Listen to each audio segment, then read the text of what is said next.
Alors, bonsoir à c'est le... Et c'est le conseil de rentrée, on n'en a pas encore fait, hein, non? Eh bien, bonne rentrée à tout le monde. J'espère que tout va bien. Le Covid est de retour dans les écoles. Hein, pour ceux qui ont des enfants dans les écoles, c'est reparti. Des ATSEM, des enfants. Donc bon, on verra bien où cela nous mène. Alors, beaucoup de pouvoir. Christelle donne pouvoir à Aude. Lucie donne pouvoir à Jérémy. Sabrina à Marie-Christine. Florence à Eric. Élise à Serge. Parti en vacances, Élise, je crois. Hein, les agriculteurs, quand ils ont terminé les... Et elle a bien raison. Non, ça c'est bon, c'était le pouvoir permanent. Un secrétaire ou une secrétaire de séance. Daniel, très bien. Merci beaucoup. Ah, Sonia. Tu voulais faire, Sonia? Bon. Eh bien, la prochaine fois, on n'hésitera pas, on mettra Sonia. Elle sera désignée d'office. Alors, on a l'approbation du procès-verbal du Conseil du 12 juillet. Est-ce qu'il y a des questions, des remarques? Je mets aux voix. Qui vote contre, qui s'abstient, c'est adopté. Et avant d'attaquer l'ordre du jour, je voulais vous présenter quelques chiffres.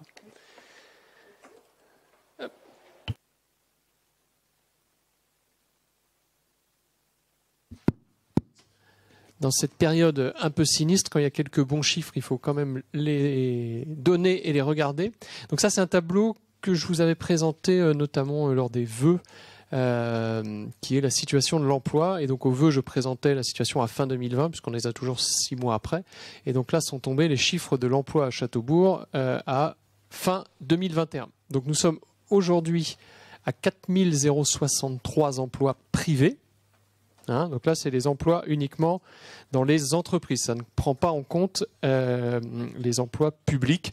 Donc il faut rajouter vraisemblablement entre les collèges, forcément les agents de la mairie, de la collectivité, la DIRO et quelques autres fonctionnaires. On a sans doute environ 400 emplois publics sur la commune. Donc vous voyez qu'on se rapproche des 4500 emplois totaux. Ce qui est important de noter, c'est l'évolution sur les 5 dernières années, puisqu'on est à plus 15%. Donc ça fait environ, sur les 5 dernières années, 500 et quelques emplois supplémentaires. Donc on tient notre cadence de la centaine d'emplois créés chaque année, ce qui est l'objectif, hein, je vous rappelle, 2020-2030, plus 1000 emplois. Donc pour l'instant, ça tient. Avec notamment, là, sur l'année 2021, plus 6%, qui était quand même une année encore un peu particulière. Je m'attendais à une petite stagnation et on voit que c'est quand même... reparti, donc tant mieux. Un point qui est un peu qui est intéressant et qui montre aussi la dynamique, c'est, vous voyez, la ligne commerce, puisque dans le commerce, c'est plus 21% d'emplois. Donc ça montre aussi, il n'y a pas que l'industrie, hein, il y a une vraie dynamique, et d'ailleurs la dynamique est plus forte, vous voyez, dans le commerce que dans l'industrie, où nous sommes à plus 8%. Ces chiffres-là ne tiennent pas compte de l'entreprise Steph, Scar et Distrielec, vous voyez, puisque ces entreprises-là sont sur la commune de Domanier. Donc si on voulait compter ces entreprises-là, il faudrait rajouter 200 emplois supplémentaires. Donc il y a 200 emplois qui sont sur ces 3 entreprises-là, qui aujourd'hui ne sont pas dans ces chiffres-là, puisque c'est normal, ils sont sur les chiffres de Domanier, puisque cette partie-là, une fois qu'on est de l'autre côté de la route, on est sur Domanier. Donc là, c'est vraiment que les emplois de Châteaubourg. L'intérim a un peu baissé, voilà, est stable globalement, mais ça a l'air de ralentir en ce moment. Et on a plutôt, vous allez voir après sur la slide d'après, je vous montrerai, mais des CDI qui sont en forte croissance. La logistique ne représente que 5% de nos emplois. Alors c'est en forte hausse parce qu'il y a eu quelques belles implantations, mais ça ne représente aujourd'hui que 5% des emplois. Donc c'est vrai que c'est essentiellement 40% dans l'industrie et 45% dans le tertiaire, dont une bonne partie dans le commerce. Voilà. Donc une évolution plus forte que l'évolution bretonne, plus forte globalement que les évolutions à côté. Donc pour l'instant, ça tient. Et quand on creuse un petit peu les chiffres du chômage, Donc on a une grosse baisse. Alors là, c'est des chiffres à fin juin, juin 2022. On a une baisse du nombre de chômeurs assez forte de catégorie A, puisqu'on tombe à 172. Donc catégorie A, c'est souvent la catégorie qui sert de référence dans les chiffres que vous entendez quand on dit qu'il y a 3,5% de chômage sur le pays de Vitré ou quand il y a 7% de chômage en France. C'est cette catégorie-là qu'on regarde. Donc c'est vrai que c'est une catégorie qui est en forte chute. Quelques-uns ont basculé en catégorie B, mais vous voyez que globalement, on est pour l'instant sur une baisse aussi du chômage. Et ce qui est important de regarder, c'est les chômeurs de longue durée, puisque c'est ceux-là où on est vraiment dans le dur. Et donc, on est à 42%. Sur les 172, il y a 42% qui sont considérés comme des chômeurs de longue durée. Ce qui est intéressant dans les offres d'emploi, donc ça, c'est les offres d'emploi qui sont proposées sur l'année, c'est qu'on a vraiment beaucoup de CDI, plutôt des CDI en fait qui sont proposés. Vous voyez, plus 56, enfin c'est la majeure partie, 56% des emplois qui sont proposés. Donc ça c'est plutôt bien par rapport à ce qu'on pouvait connaître il y a quelques années. Ça montre qu'il y a une vraie pénurie et que les entreprises ont besoin de CDI et donc qu'elles publient des offres qui ne sont pas toujours pourvues. Et vous avez la répartition par âge. Donc 68% des chômeurs ont entre 25 et 49 ans. 18% ont plus de 50 ans et 14% ont moins de 25 ans. Donc la grosse partie est dans ce nœud-là, donc on peut espérer aussi qu'on arrive à en faire basculer du côté de l'emploi.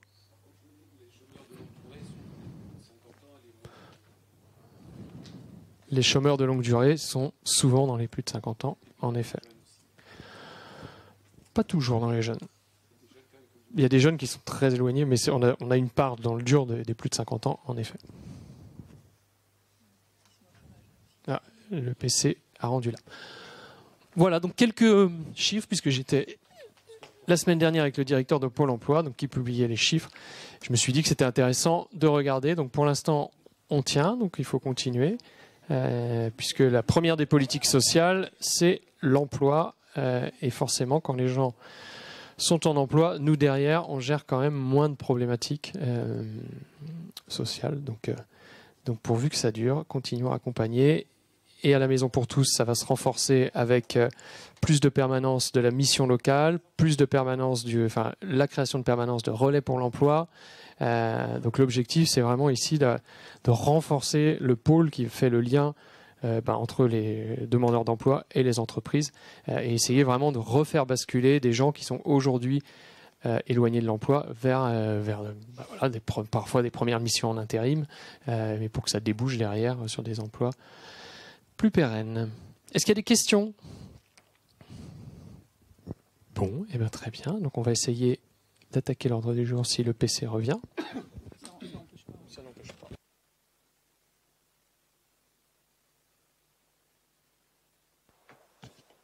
Alors, première délibération, c'est le compte-rendu des décisions prises par le maire. Donc, vous avez l'engagement pour achat de livres de la bibliothèque, à acheter à la librairie un livre sur l'étagère pour 6 500 €. L'empierrement du stade du Sillon, donc ça c'était dans le cadre des paddles et des tennis. La maîtrise d'œuvre pour le terrain de foot synthétique qui a été retenue. Donc là, c'est vraiment l'AMO qui va nous accompagner sur toutes les études et le suivi du chantier du terrain de foot synthétique. Et le bon de commande pour le marché RFID. Donc là, c'est dans le cadre de la médiathèque avec l'encodage de toutes les collections existantes, ce qui n'est pas un petit travail. C'est chronophage, ça va prendre du temps. Je passe à la délibération 146, la désignation d'un correspondant de défense. Donc c'était Bruno qui était correspondant. Et donc je vous propose, si vous en êtes d'accord, de confier cette belle mission à Aude, sauf si quelqu'un d'autre est vivement intéressé par cette mission. Sachant qu'il n'y a pas grand-chose à faire. Est-ce que quelqu'un veut la place? Parce que c'était pas forcément... voilà, c'est pas... Aude ne s'offusquerait pas si quelqu'un voulait être correspondant défense. Très bien. Eh ben, je mets aux voix. Donc, qui vote contre? Qui s'abstient? Merci. Alors ensuite, il faut désigner un correspondant incendie et secours. Donc là, on avait pensé à Romain. Est-ce que Romain, tu veux bien être notre correspondant incendie et secours? Oui? Bon. Hein? Bon. Tu feras le lien avec le SDIS. Tu es sans doute celui qui les connaît le mieux. Eh ben, je me propose de mettre aux voix. Qui vote contre? Qui s'abstient? Merci beaucoup. Et je passe la parole à Aude. Merci beaucoup. Délibération 148 concernant le versement d'une gratification à une ou un stagiaire de la bibliothèque. Nous allons accueillir en effet un stagiaire longue durée, on va dire, qui sera là de temps à autre. On ne peut pas dire que c'est un alternant, même si. Et il aura pour mission de travailler à l'animation, notamment du cabinet de curiosité intérieure et extérieure.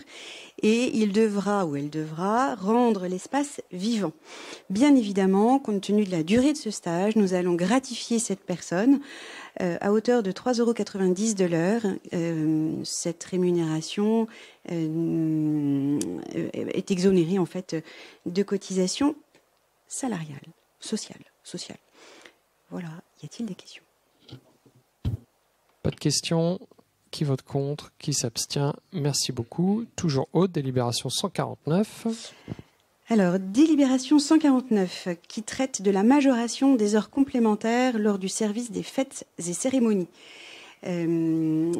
Pour faire court, nous avons des agents qui sont à temps complémentaire, qui sont à temps non complet et des agents qui sont à temps complet.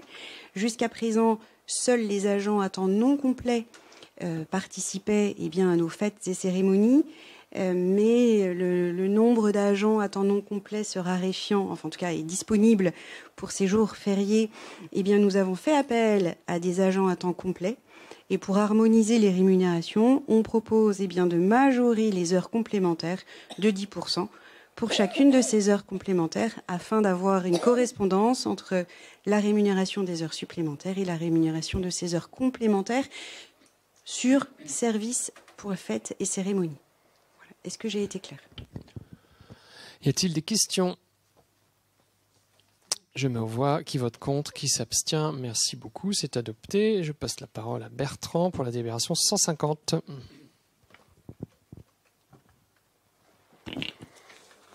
Alors, donc, il s'agit de faire une demande de subvention auprès de la DRAC et dans le cadre du contrat de territoire pour le mobilier de la médiathèque, de la future médiathèque.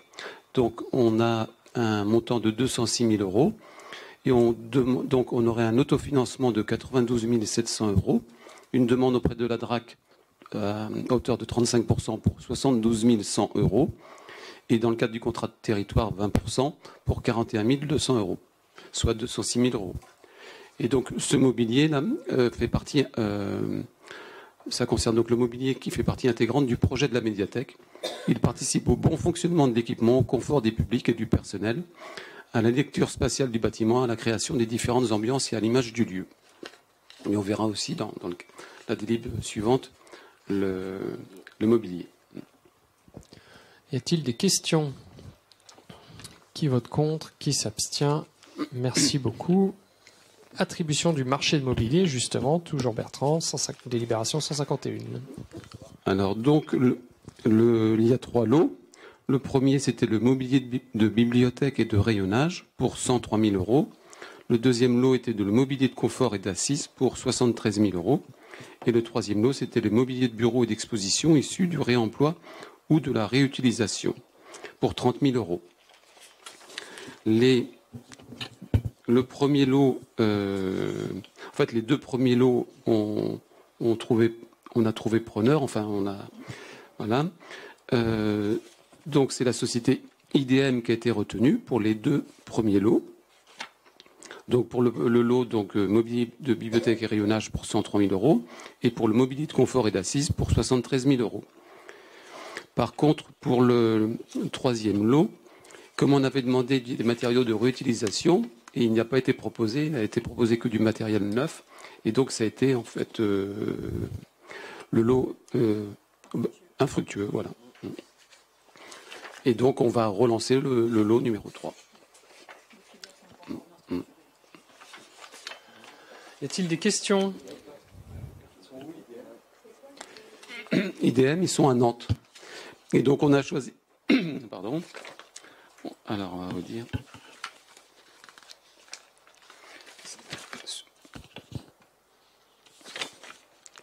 IDM propose du matériel à la fois qualitatif, ergonomique, modulable et qui s'inscrit en parfaite cohérence dans l'esthétisme du projet architectural. Et en plus, il a, si vous voulez, dans les autres, on voyait de temps en temps les vis ou les choses comme ça, tandis que là, en façade, ils ont travaillé sur les façades et en plus sur la solidité. Ils sont beaucoup plus solides et parce qu'il faut on voulait du mobilier sur roulette. Et donc, il faut pouvoir supporter les livres. Et puis, autrement, il y a par exemple, en jeunesse, on va avoir des tiroirs qu'il va falloir.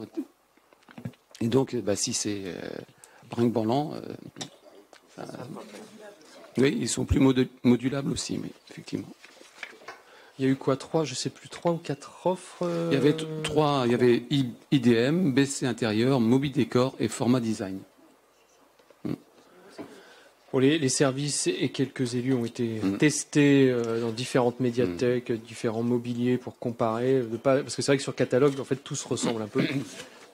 Donc il y a, les services sont allés vraiment tester les différents mobiliers dans différentes médiathèques pour affiner l'analyse. Pardon. Chez IDM, il y avait 2 gammes et on a pris la gamme supérieure. Donc, ouais. Et on profite de belles subventions, ce qui aide un peu. Des questions? Je mets aux voix. Qui vote contre? Qui s'abstient? Merci beaucoup et je passe la parole à Eric. Merci. Oula. Donc, il est proposé de créer un groupement de commandes entre la CCS de Châteaubourg et la ville de Châteaubourg pour la commande et la livraison d'équipements de protection individuelle et de vêtements de travail.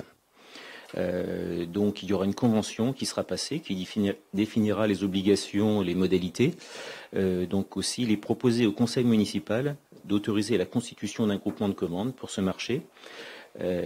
Mutualisé, d'accepter les termes de la convention constitutive du groupement de commandes, qui est annexée à la présente délibération, et d'accepter que la commune soit la coordinatrice du groupement pour la perception et l'exécution des marchés de cette commande, et d'autoriser Monsieur le maire ou son représentant à signer la convention ainsi que tous les documents. Y a-t-il des questions? Qui vote contre? Qui s'abstient? Merci beaucoup. Délibération 153. Aude? Merci beaucoup. Délibération 153 qui n'est pas des moindres puisque le montant de cette délibération porte à presque 300 000 euros TTC. Ce n'est pas rien et c'est pour notre rénovation de voirie. Nous avons passé un marché et l'attribution de ce marché en commission MAPA à établi SRAM TP comme vainqueur, détenteur de ce marché, pour la réfection de plusieurs, on ne peut pas dire lots puisque c'est pas un marché à lotis, donc plusieurs voies. Quelque chose de phare par rapport à notre projet communal, projet politique, c'est la création d'un cheminement cyclable sur la rue du Plessis-Saint-Melaine et la rue de la Tréolière, donc ça c'est extrêmement important. Et puis la mise en place de 9 BAV à la Bretonnière, ce qui n'est pas négligeable non plus, il y avait des grosses contraintes. Voilà, y a-t-il des questions? Donc un mixte, ce marché était à la fois le marché de voirie traditionnel que l'on vote et le plan vélo, qui résulte pour ceux qui ont participé au groupe plan vélo. Donc voilà, et tout ça sera réalisé avant la fin de l'année. Important pour qu'on puisse lancer après. Oui, ils vont enchaîner les travaux directement. Donc ce qui est bien. Voilà. Tout à fait. Hein? Pour les futurs projets BAV, il va certainement falloir remettre de l'argent, de l'augmentation au contrat. Oui, mais pour l'instant, SRAM TP Oui.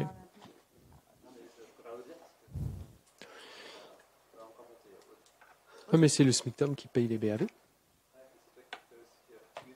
Oui, mais nous, c'est le marché, donc c'est passé. Ouais. Très bien. Et donc, je rappelle, le diagnostic voirie a été fait. On aura bientôt la présentation de tout ça. Et l'objectif étant après de planifier sur 4 ans. Et Serge, tu as dû voir qu'il y avait dans ce marché-ci quelques accès à des exploitations agricoles. Donc ça, c'est aussi un sujet maintenant, c'est la réflexion des voiries. Voilà, hein, et de planifier tout ça. Tout à fait. Donc je mets aux voix qui vote contre, qui s'abstient. Merci beaucoup, c'est adopté. Et je passe la parole à Hubert pour une délib sur le plan local d'urbanisme de Servon-sur-Vilaine. Ouais, il s'agit d'un avis sur la modification simplifiée numéro 3 du PLU de Servon. Donc en rappelant que cette modification a pour objet de faire évoluer le règlement écrit de la zone agricole afin d'autoriser les changements de destination des bâtiments agricoles en vue de créer une habitation lorsque ceux-ci sont implantés à une distance d'au moins 100 mètres par rapport aux bâtiments et exploitations agricoles en activité ou dont l'activité a cessé depuis plus de 2 ans. Voilà donc concernant donc cet avis sur la modification simplifiée. Donc il est cette délibération a été présentée en commission commission 3 du 7 septembre 2022. Il est donc proposé d'émettre un avis favorable sur la modification simplifiée numéro 3 du PLU de Servon-sur-Vilaine. Des questions, des remarques, je mets aux voix qui vote contre, qui s'abstient, c'est adopté.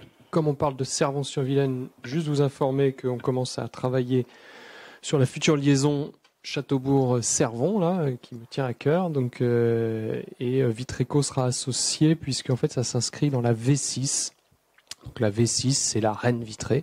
Et donc, cette liaison entre Châteaubourg et Servon rentre là-dedans. Donc, Vitreco va sans doute prendre la main un petit peu aussi, techniquement, financièrement, sur ce projet de liaison douce qui s'inscrit dans le schéma des mobilités de Vitré Communauté et plus largement dans le schéma départemental touristique de la V6.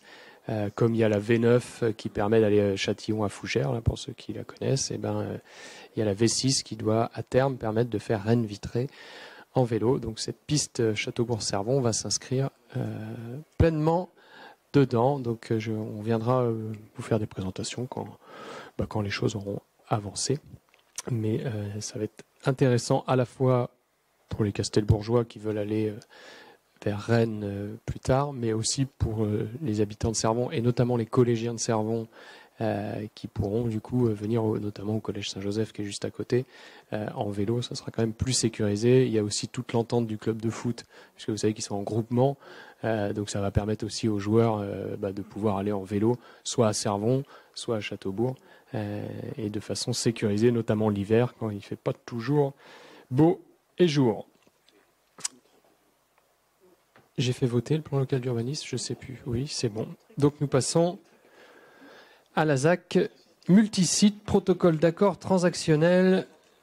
Hubert, toujours. C'est ça, oui. Donc suite à une modification du protocole, les délibérations du 21 mars 2022 et du 25 mai 2022 sont annulées et remplacées par la présente délibération. On rappelle qu'effectivement, il s'agit que dans le cadre de la ZAC multisite, le site de l'ancienne gendarmerie rue de Paris, proche de la, donc va faire l'objet d'un renouvellement urbain. Et sur ce secteur, il est entre autres prévu, je vous rappelle, 53 logements répartis en 3 bâtiments. Donc suite à plusieurs rencontres avec les requérants, un consensus a pu être trouvé pour la réalisation du futur bâtiment B, donc avec une modification notamment de la volumétrie, avec des plantations, enfin tout un tas de choses qui vont être aménagées. Donc les parties ont donc décidé de formaliser par l'intermédiaire de leur conseil leur concession réciproque dans le cadre d'un protocole transactionnel afin de trouver une issue amiable au litige. Et donc en substance, juste je vous rappelle les engagements de la commune, c'est de valider les distances, la volumétrie du projet, l'écran végétal, d'imposer des obligations dans tout acte translatif de propriété, Et concernant les engagements des requérants, donc engagement à ne pas introduire de recours, à ne pas introduire de recours indemnitaire, notamment à l'encontre de la commune, et un engagement à se désister purement et simplement de l'instance en cours. Donc il est prévu la signature d'un protocole transactionnel prochainement. Donc suite à la présentation du sujet en commission du 30 novembre 2021, du 1er février 2022 et en commission du 7 septembre 2022, il est donc proposé au conseil municipal d'approuver le projet de protocole transactionnel. Y a-t-il des questions? On va y arriver. Doucement mais sûrement. Souvenez-vous de l'époque où on voyait les projets, les différents projets, quand on vous disait que c'est long. Pour l'instant, on n'a pas encore mis un parpaing. Mais bon, c'est comme ça. Ça vient. Doucement mais sûrement. Des questions, des remarques? Ah, ils n'ont pas commencé la commercialisation? Ah bah non. Non, là, tant que le protocole... voilà. Non, il y a... Voilà. On signe tout pour ne pas avoir annuler les ventes. Donc, non, pour l'instant, tant que ça, c'est pas signé, la commercialisation n'a pas démarré. Je mets au vote. Qui vote contre? Qui s'abstient? Merci beaucoup. Projet d'extension de la Goltière, Hubert, toujours. Oui, juste de rappel, effectivement, donc une session de terrain, la Fontenay à Vitré Communauté, dans le cadre de ce projet d'extension de la Goltière. Donc, dans le cadre de ce projet d'extension du parc, le PCI a sollicité la ville de Châteaubourg afin d'acquérir les parcelles cadastrées, section ZA numéro 2 et 153, d'une surface totale de 49 000. Voilà, elle est projetée juste de quasiment 50 000 m², 49 757 m² situé à la Fontenay. Il est donc proposé un prix de cession à 3,50 € du mètre carré, soit un prix global de 174 149,50 € net vendeur. Donc, suite à la présentation du sujet en commission 3 du 8 juin dernier, il est donc proposé au conseil municipal donc, de décider de la vente des terrains cadastrés section ZA numéro 2 et 153, de fixer le prix de vente à 3,50 € du mètre carré, soit un prix global de 174 149,50 € et d'autoriser monsieur le maire ou son représentant à prendre toutes les décisions pour application de la présente délibération. Y a-t-il des questions? Donc on est dans la zone de la Goltière, en face Fromapac, pour ceux qui ne situent pas vraiment, on est de l'autre côté. Donc c'est Vitré Communauté, c'est une zone communautaire, donc seul Vitré Communauté peut réaliser cette zone d'activité, et donc on leur rétrocède un terrain qu'on avait acheté il y a quelques années, c'était avant qu'on arrive nous, donc ça avait dû être acheté, je ne sais plus quand, je ne sais plus en quelle année. Ça devait être en 2012, un truc comme ça je crois. Des questions? Qui vote contre? Qui s'abstient? Merci beaucoup, c'est adopté. Et les DIA. Oui, mais ça va aller vite. Oui, exactement. Alors, la DIA 2022-064, donc on va la présentation. Donc, sur une parcelle de 488 m², on est au 10 rue du Chêne Vert. Voilà, sur cette parcelle, donc là, on n'a pas de préemption. La 2022-65, il s'agit d'une habitation sur une parcelle de 779 m², section ZB 451, et on est au 90 rue des Albatros. Pas de préemption. Une habitation également donc qui se trouve au 8 la Merceret, une parcelle de 388 m². Pas de préemption.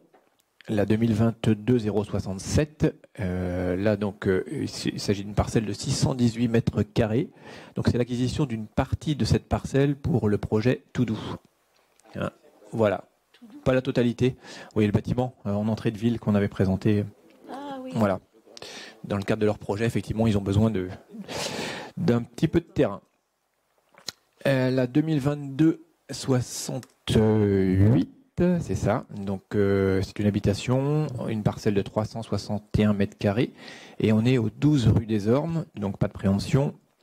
La 2022-69, on est au 32 boulevard de la Liberté, une parcelle de 516 m², pas de préemption non plus. La 2022-70, donc là on est au 9 avenue Déjeuner. Voilà, donc c'est un découpage, hein, c'est de la densification, parce qu'on voit bien que l'accès est un peu particulier. Donc on va au fond de la parcelle. Oui, donc c'est de la densification, effectivement. Donc là, pas de préemption, bien évidemment. La 2022-71, on est au 1 résidence des Hauts-Prés, donc tout le monde voit bien, dans le rond-point. Terrain de 427 mètres carrés, pas de préemption. La DIA 2022-072, il s'agit d'une habitation. On est au 3 rue de Vitré. Voilà, grand terrain, effectivement, avec parcelle de 5497 mètres carrés. Donc un projet, bien évidemment, aussi sur cette parcelle. 2022-073, il s'agit d'une habitation au 6 rue des Châteliers. Surface de 563 mètres carrés. Pas de préemption non plus. La 2022-074, une habitation donc au 25 rue des Manoirs. Donc c'est dans le lot, en fait. Oui, c'est un appartement. Oui, on a plusieurs délibérations. Enfin, il y a 2 DIA concernant cet endroit. Donc, au 6 rue des Châteliers. 6 rue des Châteliers. Rue des Manoirs, pardon, 25 rue des Manoirs. On est sur la DIA 2022-075. Et là, on est au 75 rue de Paris. Une parcelle de 615 mètres carrés. Là aussi, donc, pas de préemption. Une habitation pour la DIA 2022-076, 25 rue des Manoirs. On retrouve le même endroit. Donc, on voit qu'il se passe aussi des choses à cet endroit-là. Donc, pas de préemption. La 2022-077, une habitation au 13 rue du Prieuré. On a une parcelle de 568 mètres carrés. Pas de préemption sur cette DIA. La DIA 2022-078, voilà, sur une parcelle de 510 mètres carrés au 13 rue Chateaubriand. Pas de préemption non plus. La DIA 2022-079, on est sur une parcelle de 539 mètres carrés. On est au 7 rue Georges Sand, dans l'angle juste à l'entrée de l'école. Donc pas de préemption. La 2022-080 sur une parcelle de 714 mètres carrés au 18 rue Galilée. Pas de préemption. La 2022-081. Donc là, on est au 1 lieu-dit La Merceraie. Donc un grand terrain, 1994 mètres carrés. Pas de préemption. La 2022-082, il s'agit d'une habitation sur une parcelle de 830 mètres carrés qui se trouve au 68 rue de Paris. Donc on voit, hein, c'était le projet qu'on avait présenté dernièrement. Donc pas de préemption. Et la 2022-083 qui se trouve 12 rue du Chêne Vert sur cette parcelle qui fait 1984 mètres carrés et qui est la continuité du projet. La dernière DIA. On a la deuxième, voilà. Pas de préemption non plus sur cette dernière DIA de ce soir. Voilà, donc on voit effectivement, comme disait Monsieur le maire, ça bouge à Châteaubourg. Juste une remarque, c'est que quand c'est passé en commission, commission C3, là, c'est ça. Oui, on avait trouvé dommage que le terrain rue de Vitré, c'était au 3 rue de Vitré, là, de 5000 mètres carrés, que ce ne soit pas passé en commission. Mais bon, pour débat, pour voir un petit peu, parce que 5000 mètres carrés en plein centre, on se posait la question, on a besoin de logements sociaux, on a besoin de... Et donc, voilà, on s'était dit, pourquoi pas, qu'on puisse au moins débattre par rapport à ça, quoi. Et donc, ça passe pas en commission, en fait, les DIA, donc, alors que... C'est parce que c'est fait directement. Et nous, quand ça nous arrive en commission, c'est déjà acté de toute façon.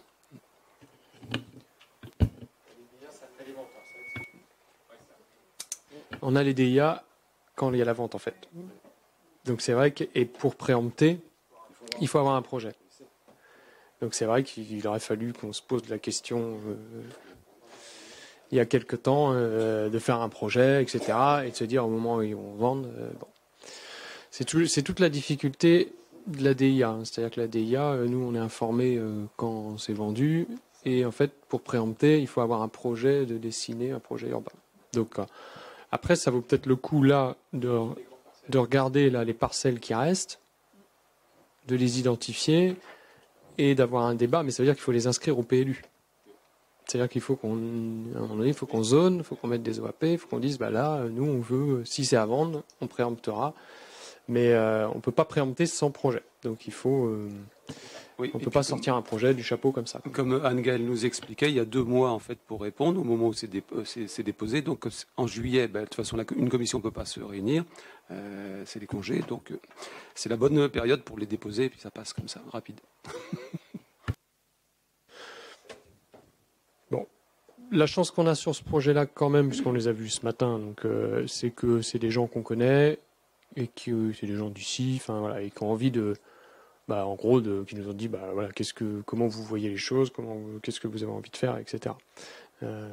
Donc là-dessus, bon voilà, on est plutôt rassurés. Et d'ailleurs, la famille qui a vendu, ce qui est rare, il faut le noter pour le souligner, pas forcément à noter dans la presse d'ailleurs, la famille a demandé à ce qu'il y ait des arbres qui soient, les vendeurs ont demandé à ce qu'il y ait des arbres qui soient gardés, que la maison historique qui est au fond soit gardée, qu'il y ait des espaces de respiration, on va dire ça comme ça, alors que un promoteur, normalement, quand il arrive là-dessus, il est là pour densifier au maximum. Et voilà. Donc là, c'est vrai qu'il y a des exigences de la famille qui ont été mises dans l'acte de vente, qui sont rares pour le souligner. Donc, pour préserver, notamment, si vous voyez la parcelle, il y a un très beau chêne, je crois, au milieu. Donc, il y a 2 arbres. Et la famille a dit, nous, on veut que ces arbres-là soient gardés, ainsi que la maison historique du fond. Et que ça soit pas trop dense. Donc c'est vrai que voilà, ceux qui ont acheté, ils ont vendu moins cher du coup, il faut le dire les choses. Hein. Forcément, quand on met des exigences comme ça, on densifie moins, donc donc ils ont vendu moins cher. Et ceux qui ont acheté là sont des gens du coin et qui ont envie de faire quelque chose qui nous semble plutôt bien. Donc ça passera en commission Urba d'ailleurs. Et puis c'est ciblé en fait dans le cadre du PLU en fait ce qu'on peut y faire et ce qu'on ne peut pas y faire. Donc on pourrait y faire que de l'habitation de toute façon à ce niveau-là. Après, effectivement, c'est la partie logement, typologie de logement sur laquelle on peut peut-être intervenir, mais ça veut dire que la porte n'est pas fermée non plus aujourd'hui. Donc on peut encore discuter aussi avec les porteurs de projets. Mais là, on a de la chance. Voilà. Oui.